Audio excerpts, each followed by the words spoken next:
নামানো বিজেপি আপনি জিন্দাবাদ ইনকলাব জিন্দাবাদ BJP go back Akam Sarkar go back BJP go back Akam Sarkar go back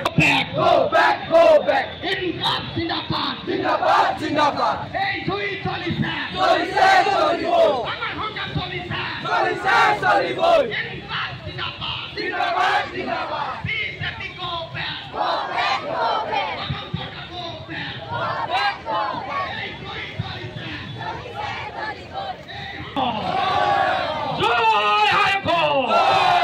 Inkılap Zindabad Inkılap Zindabad Inkılap Zindabad Ase hendang luanai Ase hendang luanai Kune koi lasitnai Kune koi lasitnai Kune koi lasitnai Kune koi mulanai Kune koi mulanai Ase hendang luanai Ase hendang Kirongja Hoki Zindabad Soy Ayoko Soy Ayoko Ase hendang luanai Ase hendang luanai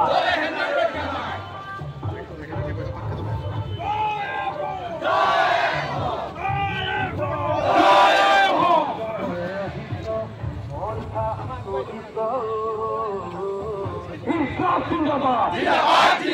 Inkılap Zindabad Amina mano Amina mano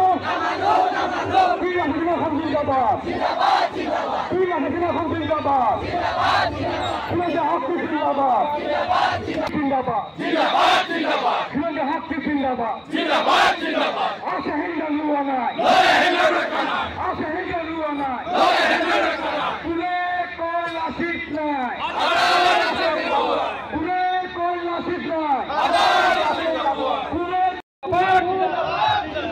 Bila Ham Zindabad Kalau kita tidak akan খবরদার দুর্নীতি অবাধ হাসপাতালে বন্ধ করো অবরোধ কি বন্ধ করো অবাধ হাসপাতালে বন্ধ করো বিলা এখন জিন্দাবাদ আজি বীৰ লাচিত সেনা অসমৰ কেন্দ্ৰীয় সমিতিৰ আহ্বানত সমগ্ৰ অসমতে প্ৰত্যেকখন জিলা সমিতিৰ সদৰে এটা প্ৰতিবাদী বিক্ষোভ কাৰ্যসূচী হাতত লোৱাইছে।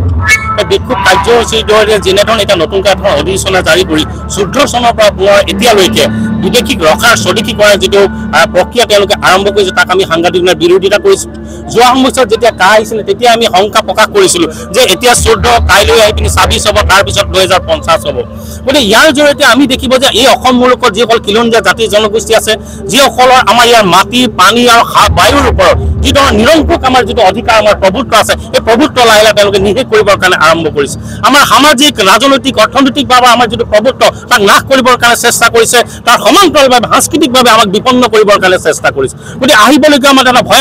ভয়াৱহতাৰ দিশে খিলঞ্জীয়া জাতি হত্যা অগ্ৰসৰ হ'বলৈ আৰম্ভ কৰিছে। সেইকাৰণে আমি সদায় ভাবোঁ যে অসমবাসী ৰাইজক বিক্ষোভ কাৰ্যসূচীৰ জৰিয়তে এটা আহ্বান জনাবিছোঁ আহিবলগীয়া সময়ত যাতে ভৱিষ্যতলৈ আজন্মগী সদায় আমি মূৰ তুলি জীয়াই থকাৰ যিটো পৰিৱেশ যিটো পৃষ্ঠভূমি ৰচনা হৈ থাকিব পাৰে, ইয়াত খিলঞ্জীয়া মানুহৰ আধিপত্য প্ৰভুত্ববাদ যাতে প্ৰতিষ্ঠা হৈ থাকে, ভৱিষ্যতলৈকে ৰাজনৈতিক ক্ষেত্ৰখনত যাতে খিলঞ্জীয়া মানুহ এটা নিৰ্ণায়ক ভূমিকা লৈ থাকিব পাৰে তাৰ এটা পৰিৱেশ ৰচনা কৰিবৰ কাৰণে এখন দীঘলীয়া সংগ্ৰামৰ কাৰণে আমি আগবাঢ়িবৰ কাৰণে আহ্বান জনাইছোঁ। আৰু এই আহিবলগীয়া সময়ত সংগ্ৰামৰ প্ৰাবল্যটো যাতে এনেকুৱা ধৰণৰ তীব্ৰটো হয় যাৰ কাৰণে বৰ্তমানে শাসক গোষ্ঠীয়ে যাতে আহিবলগীয়া সময়ত প্ৰত্যেকটো খিলঞ্জীয়া বিৰোধী অসম বিৰোধী পদক্ষেপ আৰু সিদ্ধান্ত ল'বৰ কাৰণে যাতে দহবাৰ চিন্তা কৰে তাৰ কাৰণে ফুলকা আহ্বান জনাইছোঁ।